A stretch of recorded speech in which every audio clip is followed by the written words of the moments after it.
Everyone, welcome to my channel. I am Simran Sahani. तो all my प्यारे प्यारे भाई बहनों जिनके एग्जाम्स चल रहे हैं, हाफ ईयरली हो, प्री बोर्ड्स आने वाले हो या मिड टर्म्स आने वाले हो, और एग्जाम्स के बीच में आपको जो प्रिपरेटरी लीव मिल रही है, आज उसके बारे में मैं बात करने वाली हूँ। मेरे बहुत सारे भाई बहन ऐसे हैं जिनके इस समय पे हाफ ईयरली चल रहे हैं और हाफ ईयरलीज के बीच में उन्हें गैप डे मिल रहा होगा। कुछ कहेंगे दीदी नहीं मिल रहा गैप डे, कम से कम एक दिन का तो मिल रहा होगा। किसी ना किसी सब्जेक्ट में कोई एक तो सब्जेक्ट होगा जिसमें एक दिन का गैप मिल होगा। चलो किसी एक में संडे ही आ रहा होगा, या फिर कई स्टूडेंट्स को डेट शीट मिल गई है और पता चल गया है हाँ गैप डेज है। अब बात करने वाली हूँ आज इस वीडियो में मैं इन गैप डेज की इंपॉर्टेंस के बारे में, क्योंकि कई बार ऐसे होता है हमारा ये गैप डे ना चाहते हुए भी वेस्ट हो जाता है, हमें पता नहीं चलता, बट हम गैप डे पे जो रिवीजन हमें करना है वो हम नहीं कर पाते। तो being your sister I want कि मैं तुम्हें पहले ही बता दूं कि कैसे आपका गैप डे वेस्ट हो सकता है और वो तुम नहीं करो और बढ़िया सा रिवीजन करके अपनी अच्छी परफॉर्मेंस दो अपने एग्जाम्स में। ठीक है, तो ये जो आपका गैप डे होता है, क्या होता है जिस दिनों हमारा एग्जाम होता है ना, तो यूजुअली स्कूल्स में क्या होता है छुट्टी जल्दी हो जाती है।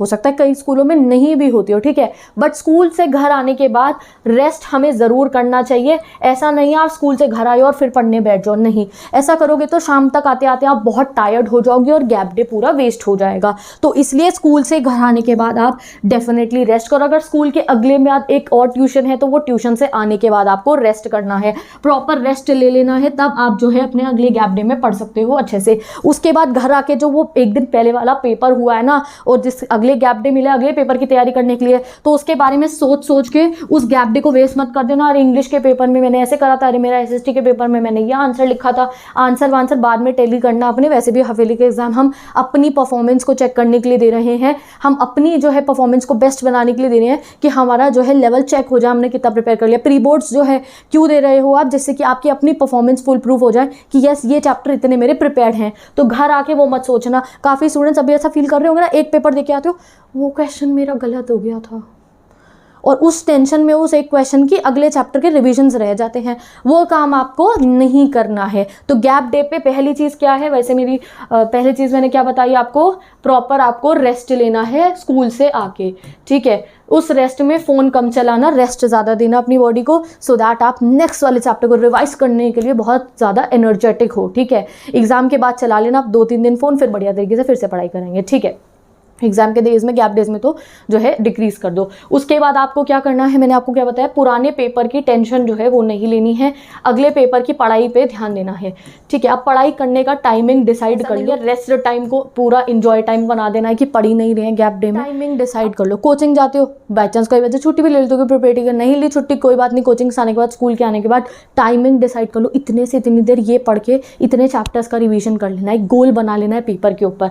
ठीक है, अब ये 3 चीज़ समझ में आ गई। मोस्ट इंपॉर्टेंट स्टेप है, जब पढ़ने बैठना है ना इस गैप डे में, तो इस गैप डे को पूरा यूटिलाइज करना है। गैप डे आपका कब शुरू होगा, अगले दिन से, जब आपको स्कूल से छुट्टी मिल गई और आपके पास पूरा दिन है घर बैठ के पढ़ने के लिए। तो स्कूल वाला जितना टाइम था, जो आप 7 बजे से लेके गाइस 2 बजे तक स्कूल में रहते हो और 2 बजे से मतलब घर पहुंच जाते हो ना 2 बजे तक, ये 7 to 2 के पीरियड को पूरा यूज़ कर लेना है कि 7 से 2 में ही पूरी पढ़ाई हो जाए। रात को तो भैया हम रिविजन करके बढ़िया चैन की नींद लेके सो जाएंगे। ठीक है, ये आपको अपनी टेक्निक रखनी है कि ये 7 से 2 के बीच में ज़्यादा पढ़ाई हो जाए।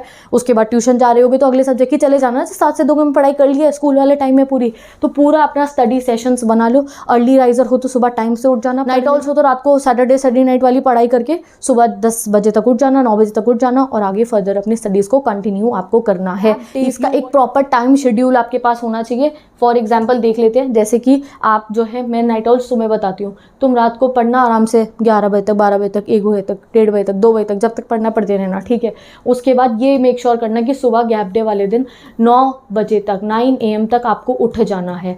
9 से 10:30 तक की तुम्हारी लिमिट होनी चाहिए। तुम तैयार हो जाओगे, रेस्ट कर लोगे, ठीक है, ब्रेकफास्ट वगैरह कर लेना। पहला स्टडी सेशन चलाना 10:30 से कम 1:30 बजे तक का सब कुछ रिवाइज कर लेना। बीच में ब्रेक तो अपने आप डेफिनेटली ले लोगे, उठ के तुम्हें ब्रेक चाहिए होगा तुम उठ के जो है ब्रेक ले लेते हो। ठीक है, ब्रेक को छोड़ो, ब्रेक डिस्कस नहीं करें। 10:30 से 1-1:30 बजे तक, जब तक घर पे लंच नहीं बनता ना, आवाज़ नहीं आ जाती किचन में से खाना लग गया है, ठीक है, या खाना खाने के लिए इतनी भूख नहीं लग जाती कि हाँ भैया अब तो ब्रेक लेना ही पड़ेगा, अपना सारा कॉन्सेप्ट रिवाइज कर लेना। ये बात मैं कब की मैं गैप डेज की बात कर रही हूँ। एक आज एसएसटी का पेपर देके घर आ गए हो और परसों है साइंस का पेपर, बीच में एक दिन की छुट्टी मिली है, तो उस दिन को ऐसे यूटिलाइज करना है, उसे वेस्ट नहीं करना है। 10:30 से 1-1:30 बजे तक नाइट आउट्स बढ़िया तरीके से पढ़ना, उसके बाद दिन में 1 घंटे का रेस्ट ले लेना, ठीक है, फिर 1 घंटे का प्रॉपर रेस्ट लेना, खाना खा के थोड़ी सो जाना, एनर्जेटिक हो जाना बिल्कुल। तो 1 मिनट यहाँ मैंने पूरा मेंशन कर दिया है कैसे पूरे दिन को आप इतने अच्छे से यूटिलाइज कर सकते हो गैप डे को कि बढ़िया से पढ़ाई हो जाएगी, ठीक है। नाइट आउट्स तुम्हें सीधा साधा समझ में आ जाएगा। अर्ली बर्ड्स बस आपका ये चेंज होगा कि आपने अपनी पढ़ाई जो है वो सुबह वाले आवर्स में कंटिन्यू कर ली होगी। तो ये देख लो क्या करना है आपको, जो गैप डे है, ठीक है, छुट्टी आपकी, आपका एसएसटी का पेपर हो गया है, आपको इंग्लिश का पेपर हो गया, हिंदी का हो गया, आप घर आ गए हो, ठीक है, अगले दिन 1 दिन आपको स्कूल से छुट्टी मिली है, परसों आपका पेपर है, तो उस गैप डे को पूरा यूज करना है। फोन चला के या फिर जो है कुछ बातें सोच के, पुराने पेपर की टेंशन लेके उसे वेस्ट नहीं करना है। ज़्यादा से ज़्यादा पढ़ाई करनी है, 1-2 रिवीजन करने हैं। जो ऐसा कोई चैप्टर तुम्हें लग रहा है हाफिली में ये वाला चैप्टर छोड़ देता हूँ, मुझे तो आता नहीं है इसका, तो इतना टाइम निकाल देना है कि वो जो चैप्टर जिसको तुम बाई चांस सोच रहे थे इसको जो है थोड़ा बहुत प्रिपेयर कर लेता हूँ, वो भी पूरा कंप्लीट हो जाए आपका। कैसा होगा जब पूरे दिन को यूटिलाइज करोगे। ये एक एग्जांपल है, ऐसे अपना टाइमिंग ना खुद पेपर पे लिख लो, इतनी से इतनी देर ये वाला चैप्टर ये ऐसे ऐसे ऐसे कंप्लीट हो जाना चाहिए। सपोज करो तुम 9 से 10:30 के बीच में तैयार हो गए हो, तो एक स्टडी सेशन आपका चलेगा 10:30 से 1:30 बजे के बीच में। कितना टाइमिंग मिल रही है अपने आप कैलकुलेट कर लो, और बीच में उठ के डिनर कर लेना। ब्रेक टाइम इसमें आपका क्या होगा, डिनर नहीं, दिन में तो लंच होता है ना, हाँ लंच कर लेना बीच में आप अपना, वो तुम्हारा ब्रेक हो जाएगा। लंच में ये नहीं कि भैया पूरा 1.25 घंटे की एक सीरीज चला लिया और फिर तुम लंच करो, नहीं, 1-2 आप अपना गाने सुन लेना, एपिसोड्स कुछ देख लेना, टीवी पे न्यूज़ देख लेना, एनीथिंग लाइक दैट, और जो है फैमिली के साथ बातें कर लेना, लंच करना, फिर पढ़ने चले जाना। टाइम वेस्ट नहीं करना है, ठीक है। और जो है साथ में लंच करने के बाद एकदम से पढ़ाई नहीं हो सकती है, तो तब बीच में ब्रेक ले लेना। 1:30 से 2 बजे मैंने लिखा है, जैसा तुम्हें सुटेबल लिख रहे हो। तुमने जिस समय लंच करा उसके बाद आधे घंटे रेस्ट कर लेना और फिर अगले स्टडी सेशन के लिए तैयार हो जाना। आधे घंटे जितनी भी देर एक पावर नैप ले लेना, फिर पढ़ने बैठ जाना। जैसे सपोज करो मैंने यहाँ लिखा है 1:30 से 2 आपने एक पावर नैप लिया, फिर 2 बजे से 4 बजे तक पढ़ना बढ़िया तरीके से, चैप्टर इंपॉर्टेंट क्वेश्चन सॉल्व करके देखना। 4 बजे से बच्चों की कोचिंग्स लगी होती हैं, ठीक है, अगर कोचिंग है तो कोचिंग चल जाना, घर पे होगे तो घर पे सेल्फ स्टडी करते रहना। 4 से 6 का टाइम मैंने कोचिंग का दे दिया, 4 से 6 कोचिंग वाले बच्चे कोचिंग में पढ़ रहे होंगे, ठीक है, और 4 से 6 जो बच्चे कोचिंग नहीं जाते वो घर पे पढ़ रहे होंगे। अब इतनी पढ़ाई कर रही हो पूरा दिन, तो 1 घंटा रेस्ट कर लेना। कौन सा पीरियड दिया है ये मैंने, 6 से 7 का, जो भी आपके ट्यूशन के टाइम के अकॉर्डिंग 1 घंटा ट्यूशन के बाद या इतनी सेल्फ स्टडी करने के बाद रेस्ट करना, ठीक है। और जो है उस रेस्ट करने के बाद फिर लगाना स्टडी सेशन। अब अगर आप 7 बजे तक 8 बजे तक जिस भी टाइम तक अपनी कोचिंग से फ्री होते हो, 1 घंटा पढ़ लेना डिनर से पहले, ठीक है। तो ये टाइम क्या हुआ, 7 से 9 मैंने रिवीजन लिखा है, दैट मीन्स डिनर से पहले एक रिवीजन कर लेना। ट्यूशन से आने के बाद और डिनर से पहले का जो टाइम होता है उसमें जो है आप अपना थोड़ा सा रिवीजन करना। आफ्टर डिनर एक फाइनल रिवीजन करके जो है टाइम से सो जाना। सपोज करो आपने 9 बजे तक डिनर कर लिया, 9 से 9:30 के बीच में, तो 9:30 से 11, 9:30 से 10:30 जितनी भी देर आपको सफिशिएंट लगता है अपना फाइनल रिवीजन करके सो जाना। और नाइट आउट्स को कहूँगी ऐसे एग्जाम से 1 दिन पहले बहुत ज़्यादा देर मत पढ़ना, बस हद से हद 11 बजे तक, 11:30 तक, जब तक आपका जो है पूरा रिवीजन हो जाता है उसे कंप्लीट करके सो जाना। अगर आपने पूरे दिन को यूटिलाइज कर लिया होगा नाइट आउट्स, तो जो गैप डे है उस पर बहुत देर तक रात को जाके पढ़ना नहीं पड़ेगा, क्योंकि ये वाला जो टाइम है ना, जिस समय पे आप स्कूल में होते हो और गैप डे पे आपको उसमें छुट्टी मिल गई है, तो वो आपका बहुत हेल्प करने वाला है। अब कुछ बच्चे जिनको गैप डेज नहीं मिल रहे हैं स्कूल से, तो कोई बात नहीं, आई विल प्रे कि भैया अगला जब तुम्हारा पेपर हो तो उसमें तुम्हें बहुत सारी प्रिपरेटरी लीव और गैप डेज मिल जाए, जिसमें तुम अच्छा सा रिवीजन कर लो। तो उसमें आप ये शेड्यूल को फॉलो करना। और जिन बच्चों की डेट शीट आ गई है 12 सितंबर, 13 सितंबर, 14 सितंबर, 15 सितंबर से उनके हाफिलीज हैं, या अगर अक्टूबर में अगर ये वीडियो देख रहे हो तुम्हारे प्री बोर्ड्स हैं, मिड टर्म है, उसमें जब तुम्हारे गैप डे होंगे तो इन बातों को ध्यान में रखना। गैप डे को फुल यूटिलाइज करके अच्छे से रिवीजन करके बढ़िया सा पेपर में परफॉर्म करके आना। And with this bye bye, ठीक है, बेस्ट ऑफ लक।